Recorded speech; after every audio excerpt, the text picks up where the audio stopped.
Olá pessoal, sejam bem-vindos mais uma vez ao canal HSB. Nesse vídeo nós faremos uma contextualização do último assunto abordado, que foi exatamente as duas leis de Ohm. Nós vamos perceber a importância que é a interpretação das leis de Ohm e a aplicação dessa interpretação numa simples manutenção. Nós teremos aqui no canal, a partir de agora, uma página especial chamada Multímetro e Manutenção, onde nós vamos nos familiarizando com o uso do multímetro e o uso dele numa determinada aplicação, sempre enfatizando um assunto abordado, tá bom?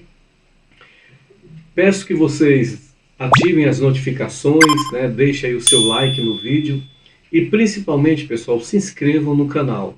Isso é importante para a abrangência do canal. Você que está vendo um vídeo do canal HSB pela primeira vez, veja outros vídeos.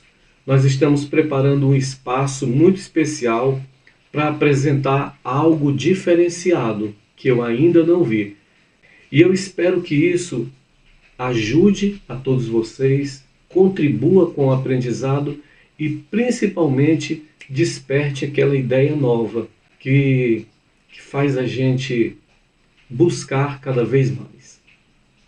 Então é isso aí. Vamos ao vídeo, né? Multímetro e manutenção. Diagnóstico preditivo do contactor. Essa palavra preditivo, pessoal, ela dá uma ideia de previsão, ou seja, você pode prever um problema antes que ocorra uma falha maior e um prejuízo maior. Então essa é a ideia, com uma simples interpretação da lei de Ohm. Então vamos imaginar uma partida direta, tá bom? Então você está vendo aí um motor que vai ser acionado através de uma partida direta. Bom, mas o que é uma partida direta? Uma partida direta é quando uma máquina, um motor, ele é conectado diretamente à rede elétrica através de uma chave, né, de uma contactora, sem um método especial de partida. Porque todo motor na partida ele gera um pico, correto? Então nesse caso aí a partida direta ela vai gerar um pico e ela vai transmitir esse pico para o sistema elétrico. E a contactora que está entre os dois acaba sofrendo com isso também, tá bom? Então vamos lá, digamos que você acione a chave de partida direta. Está aqui o pico gerado. Esse pico, pessoal, ele é extremamente inconveniente, porque além do consumo de energia, esse pico aí, quem sofre com ele é a contactora. E também a concessionária de energia elétrica, ela não quer saber desse pico no sistema elétrico, porque isso atrapalha o fornecimento de energia elétrica. Por isso, as concessionárias limitam a potência máxima dos motores que podem ser acionados através de uma partida direta.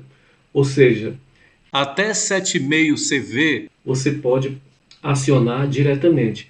Acima de 7,5 CV você tem que ter um método especial para minimizar esse pico na partida. Ou seja, você vai ter que instalar um inversor, um soft starter, você vai ter que instalar uma chave compensada, uma chave estrela-triângulo. Nós teremos aqui no canal um tratamento especial desse assunto. Nós faremos um curso de comandos elétricos lá na frente, quando o nosso espaço já estiver pronto. Mas vamos continuar aqui. Então, na partida direta, o motor produz esse pico. IP é o que nós chamamos de corrente de pico. E conforme o motor vai vencendo a inércia e chegando no seu regime de trabalho normal, nominal, essa corrente logicamente vai caindo e ele estabiliza a sua rotação e a sua corrente. É o que nós chamamos de corrente nominal. Então, é lógico que isso aí ocorre num tempo muito curto, mas esse tempo curto é suficiente para criar vários inconvenientes, dentre todos os que eu falei aqui, principalmente o dano aos contatos da contactora.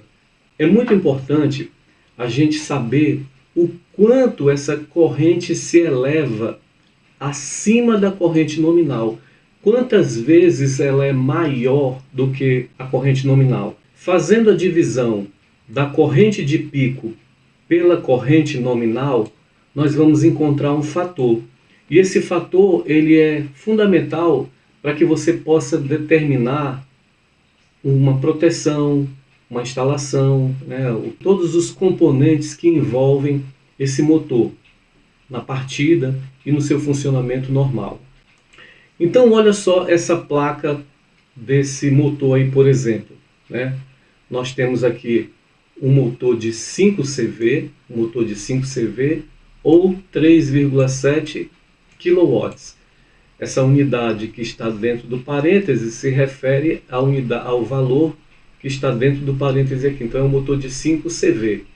E olha aqui o IP pelo IN dele, ó. Ou seja, a corrente de pico pela corrente nominal. Olha só, 9. Certo? O que esse 9 está dizendo para a gente? Esse 9 está dizendo para a gente que a corrente de pico se eleva 9 vezes acima da corrente nominal. Bom, e qual é a corrente nominal? Depende da tensão que ele esteja funcionando. Então você vê aqui, ó, se ele estiver fechado para triângulo, ele está funcionando para 220 volts. E em 220 volts, a sua corrente é 13 amperes.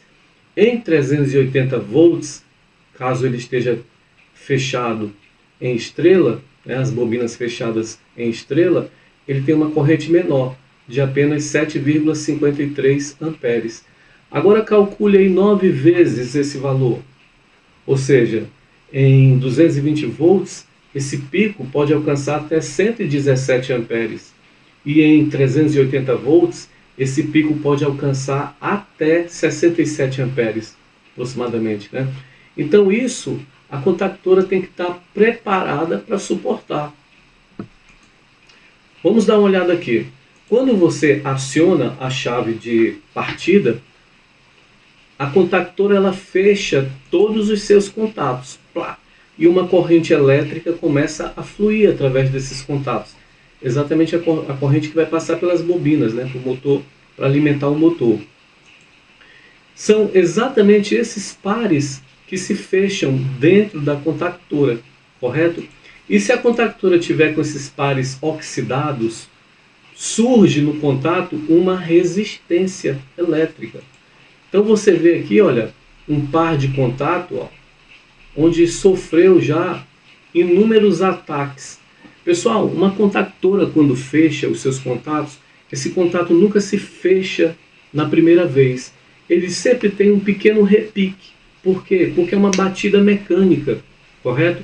Então nesse repique ele gera centelhas. E essas centelhas são pequenos arcos elétricos. E esses arcos elétricos, elas fazem esses furos que você está vendo aí no par de contato, correto? Ou seja, isso aí danifica.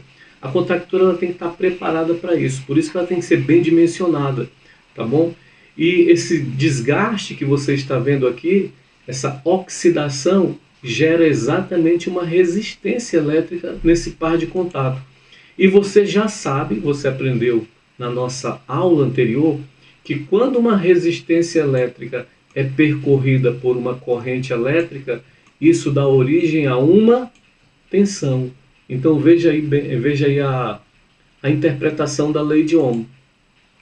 Ora, se você tem uma resistência elétrica no contato e essa resistência elétrica está sendo percorrida por uma corrente elétrica, porque o motor está funcionando, então no par de contato vai aparecer uma tensão elétrica, coisa que não deveria aparecer, tá bom? Então um teste simples que você pode fazer é colocar o seu multímetro na escala de tensão alternada e medir a tensão sobre os contatos, ou seja, basta interligar na entrada e na saída da contactora. Exatamente você está medindo sobre o par de contato que está ali, né? Você está vendo aí o multímetro conectado no L1 com o T1 e marcou 0 volts, ou seja, estão bons, né? Agora, se você fizer o mesmo teste sobre um par de contato que está oxidado, vai aparecer uma tensão. E isso quer dizer que o contato não está bom, ele tem uma oxidação. E detalhe, aqui é um valor hipotético. Esse valor de tensão, logicamente, ele é proporcional à corrente elétrica que o motor está exigindo, tá bom? E tem um outro detalhe, essa resistência elétrica que existe no terminal vai oxidar mais ainda o terminal e vai acabar derretendo o próprio condutor, vai gerar um calor ali. E só problemas ocorrerão daí para frente. Sem falar que essa tensão que está sobre o contato está faltando lá na bobina do motor, ou seja, isso representa uma queda de tensão para o motor.